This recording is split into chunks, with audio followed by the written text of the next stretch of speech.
Ion exchange chromatography. This is a procedure which is normally employed in the lab to separate the molecules according to how tightly they are bound with the chromatographic matrix. अब होता क्या है, cellular molecules जो हैं उनके ऊपर different किस्म के चार्जेस होते हैं. डीएनए और आरएनए के ऊपर नेगेटिव चार्ज है, लेकिन उनकी स्ट्रेंथ वेरी करती है from molecule two molecules. Some proteins also carry the negative charge. So when we take the cell extract and we add it in an ion exchange chromatographic column containing the resin, these negatively charged particles, they can bind to the resin. This electrical attachment can later be disrupted using salt solutions. Now, the attachment force and the concentration of salt is related. The more strongly attached negatively charged molecule will need highly concentrated salt solution to be separated. The weakly attached molecule will need low concentration salt to get separated. As you can see in this picture, these are the positive ions. These are the component of resin or chromatographic matrix. DNA is attached to these particles. Similarly, RNA can also attach to these particles. Protein can also get attached to these particles which have negative charge, but their strength of attachment will be different. When we add a salt solution of a required concentration, this attachment is disrupted and the molecules, they get separate from the positively charged particles. This is the basic principle of ion exchange chromatography.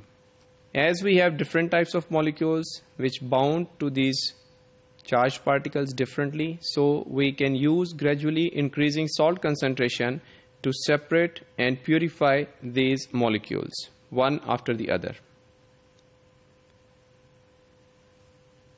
The simplest way to perform the ion exchange chromatography is to place the resin in any glass or plastic column, like the column you can see in this picture, placing resin in it, then loading the cell extract. As you can see in this follow-up picture, the cell extract loaded on a resin column. The volume of the cell extract is low and it has low salt concentration. So all negatively charged particles will get bind with the positively charged resin particles. In the next step, adding salt solution will give you this kind of illusion. Some drops are going to get out of this column. These drops are basically containing protein which are loosely bound to the particles, and RNA which is also loosely bound as compared to double-stranded DNA. Once the protein and RNA is eluted from this column, now this column has the resin to which only double-stranded DNA. This can be the genomic DNA, this can be the plasmid DNA, whatever is your DNA sample. It can be eluted using some concentrated salt solution. Now, this eluted sample is the purified double-stranded DNA which you purified through ion exchange chromatography.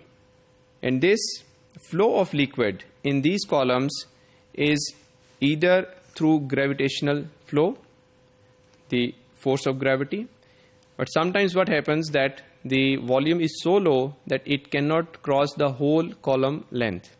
In that case, we can use the low speed centrifuge machines to elute our samples from these columns. The resin is going to stay in the column.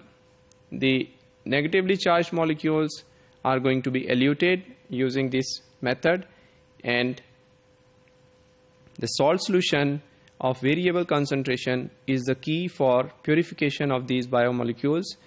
We can decide to separately isolate the proteins, to separate the proteins, to separate the RNA, and to separate the double-stranded DNA using variable concentrations of these salt solutions used for elution. Elution means to separate the molecules from the resin particles.